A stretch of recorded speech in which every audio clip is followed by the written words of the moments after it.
Friends video start చేసే ముందు ఈ వీడియోను లైక్ చేయండి. అదేవిధంగా జెన్యూన్ అండ్ లేటెస్ట్ వీడియోస్ కోసం మన ఛానల్ని సబ్స్క్రైబ్ చేయండి. అదేవిధంగా బెల్ ఐకాన్ ట్యాప్ చేయండి. మీకు ఆల్ నోటిఫికేషన్ వస్తుంది. ఆల్ పైన ట్యాప్ చేయండి. Hi friends, welcome back to our channel. So friends, మనకు రైతు బంధుకు సంబంధించి లేటెస్ట్గా అయితే మంత్రి కీలక ప్రకటన చేయడం జరిగిందనమాట. ఇక్కడ చూసుకోవచ్చు. రైతు బంధు జమపై కీలక ప్రకటన. రైతు బంధు డబ్బులు జమపై డిప్యూటీ సీఎం భట్టి విక్రమార్క కీలక వ్యాఖ్యలు అయితే చేశారు. ఇప్పటి వరకు ఎకరం లోపు భూమి గల రైతులకు రైతు బంధు సాయం జమ చేశామంటూ కూడా చెప్పడం జరిగింది. ఆ తర్వాత 2 ఎకరాల లోపు వారికి అందిస్తామంటూ కూడా చెప్పడం జరిగింది.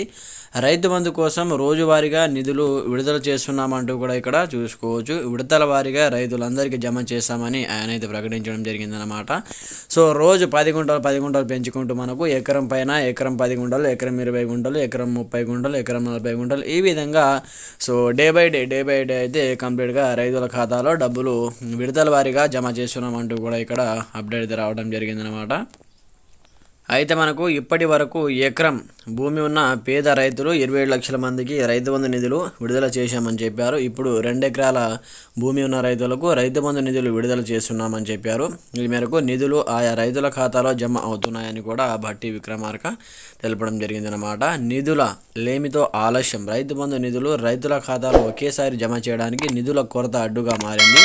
ఖజానాలో డబ్బులు లేకపోవడంతో రైతు బంధు ఒకేసారి ఇవ్వలేకపోతున్నామంటూ కూడా చెప్పారు. వాస్తవంగా ఎన్నికలకు ముందు రైతు బంధు డబ్బులు రైతుల ఖాతాలో జమ అవుతున్నాయని బీఆర్ఎస్ సర్కారు పెద్దలైతే ప్రకటించారు.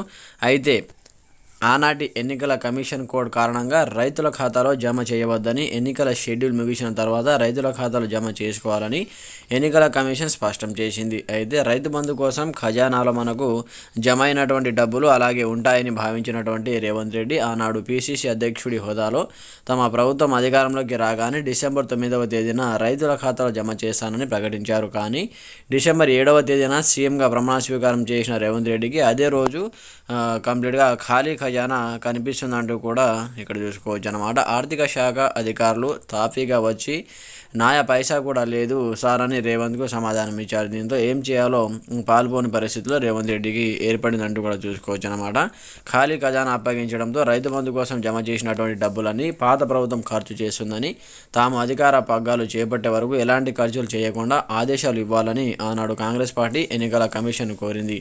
కాంగ్రెస్ పార్టీ భయపడినట్లుగానే ఖాళీ ఖజానా దర్శనమిచ్చింది. దీంతో శ్వేతపత్రం విడుదల చేయాలని నిర్ణయించి శ్వేతపత్రం విడుదల చేసింది. రైతు బంధు కోసం జమ చేసినటువంటి సొమ్మును అనుకూల కాంట్రాక్టర్లకు చెల్లింపులు చేశారని నాడు కాంగ్రెస్ ఆరోపించింది.